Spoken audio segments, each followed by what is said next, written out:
കാര്യം പറ പൃഥ്വി, നിനക്കെന്തൊരു ടെൻഷൻ? ചേച്ചി ഞാൻ അശ്വതിയോടൊപ്പം ഡിന്നർ കഴിക്കാൻ പോകും. ഞാൻ എത്താന്ന് പറഞ്ഞ ടൈമായി. ഇനി ലേറ്റ് ആയ അവർക്ക് ടെൻഷൻ ആവില്ലേ? അതാ എന്റെ ടെൻഷൻ. എങ്കിൽ പിന്നെ നിനക്കിത് എന്നോട് തുറന്നു പറഞ്ഞൂടെ പൃഥ്വി? നിശ്ചയം പോലും കഴിയുന്നതിന് മുമ്പ് ഒന്നിച്ച് പുറത്തു പോകുന്നതിന് ചേച്ചി എതിർത്താലോ എന്ന് കരുതിയാ ഞാൻ.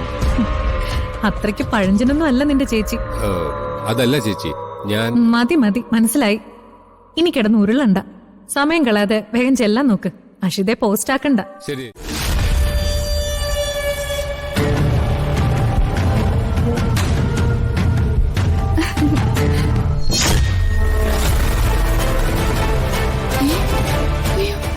കിരൺ കിരൺ, ഞാൻ അങ്ങോട്ട് പോയി നോക്കാം.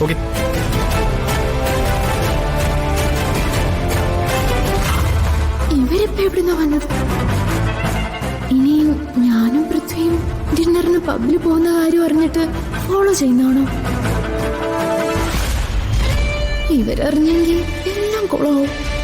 ഇനിയിപ്പൊ ഞാൻ എന്താ ചെയ്യാ? അയ്യോ, ദുർഗ വാ, സിഗ്നലായി.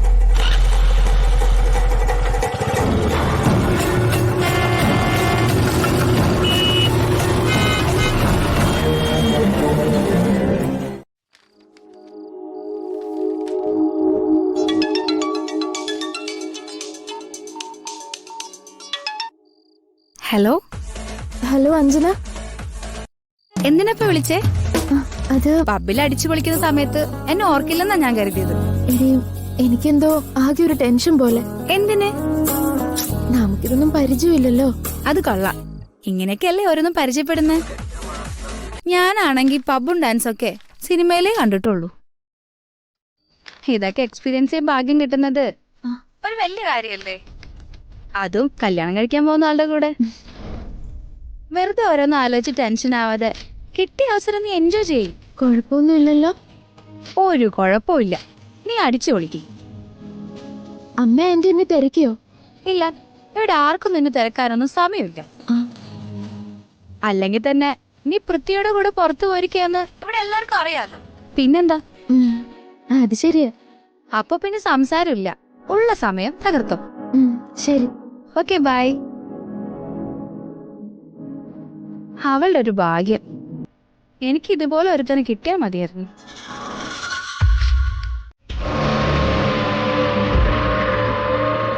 കിരണം തുറക്കി ഇതിനകത്ത് തന്നെ ആയിരിക്കും കയറിയത്. നിങ്ങൾക്ക് അകത്തേക്ക് പോകാൻ പറ്റില്ല. അതെന്താ? ഇത്രയും ആൾക്കാർക്ക് പോകാമെങ്കിൽ ഞാൻ പോയാലെന്താ കുഴപ്പം? സോറി മാഡം, ഡ്രസ് കോഡ് ഇല്ലാതെ അകത്തേക്ക് പോകാൻ പറ്റില്ല. ഡ്രസ് കോഡോ? താൻ എന്താ ഈ പറയുന്നേ? മേഡം, സാരി ഉടുത്ത് അകത്തേക്ക് വിടാൻ പാടില്ല. അതാ ഇവിടുത്തെ റൂൾ. ഇതെന്ത് ന്യായ പറയുന്നേ? ഞാൻ അകത്തേക്ക് പോകുമ്പോ സാരി ഉടുത്താ തനിക്ക് എന്താ കുഴപ്പം? പറഞ്ഞല്ലോ മാഡം, അതാണ് ഇവിടുത്തെ റൂള്. നിങ്ങൾ എങ്ങനെയൊക്കെ പറഞ്ഞ എങ്ങനെ? എന്താ പ്രശ്നം? ഈ ലേഡി സാരി ഉടുത്ത് അകത്തേക്ക് കയറണമെന്ന് പറഞ്ഞ് ബഹളം വെക്കുന്നു. Ma'am, there is some rules and regulations to be followed. This is a 4-star hotel. Please understand the situation. എന്തോന്ന്? So you are not allowed. നിങ്ങൾ എന്തൊക്കെയാ പറയുന്നേ? ഞാൻ പറയുന്നത് എന്താ നിങ്ങൾക്ക് മനസ്സിലാവാത്തെ? എനിക്ക് അത്യാവശ്യമായിട്ട് അകത്തൊരാളെ കാണാനുണ്ട്. അങ്ങനെ എന്തെങ്കിലും എമർജൻസി ഉണ്ടെങ്കിൽ എക്സ്ട്രാ പേ ചെയ്യണം. ഓ, അപ്പൊ അതാണ് കാര്യം. എന്റെ കയ്യിൽ നിന്ന് കാശടിച്ചു മാറ്റാനുള്ള വഴിയാ നോക്കുന്നേ. തരാം തരാം, ഇപ്പൊ തരാം. എത്രയാ വേണ്ടേ? 50 100? Ma'am, it's just 15,000 rupees. എന്തോ? 15,000 രൂപ. 15,000 രൂപയോ? Yes, ma'am. 15,000 രൂപയുണ്ടെങ്കിൽ എന്തെല്ലാം കാര്യങ്ങൾ ചെയ്യാന്നറിയോ? നിങ്ങൾക്കൊന്നും ബോധമൊന്നുമില്ലേ? Ma'am, please, ഒച്ച വെച്ചിട്ട് ഒരു കാര്യമില്ല. 15,000 രൂപ മുടക്കി ഇതിനകത്ത് പോണെങ്കിൽ എന്തായിരിക്കും ഇതിനകത്ത് നടക്കുന്നത്? അതെങ്ങനെ അറിയും? അല്ല, ഈ 15,000 രൂപ മുടക്കി ഇതിനകത്ത് പോകാൻ മാത്രം ഇതിനകത്ത് എന്താ ഉള്ളത്? Drinks and dinner, madam. എന്താ? ഡ്രിങ്ക്സോ? അതെ മാം. അപ്പോ ഇതിനകത്ത് പോകുന്ന എല്ലാവരും മദ്യപിക്കോ? ഡ്രിങ്ക്സ് കഴിക്കാനും പാർട്ടിയും ചെയ്യാനും അല്ലെങ്കിൽ പിന്നെ എന്തിനാ മാം വെറുതെ കാശ് മുടക്കുന്നത്? ഇടി ദുർഗെ, മദ്യപിച്ച് കൂത്തടിക്കലാണല്ലോ ഇതിന്റെ പണി. കാണിച്ചരാട്ടോ, കാണിച്ചരാ. മാറി നീക്ക കറുത്തറാക്കുളെ. ഇനിയും അവരകത്തോട്ട് വരാൻ നോക്കുകയാണെന്നുണ്ടെങ്കിൽ എന്നോട് ചോദിച്ചിട്ട് മാത്രം അകത്ത് കയറ്റി വിട്ടാൽ മതി. പറഞ്ഞത് മനസ്സിലായല്ലോ?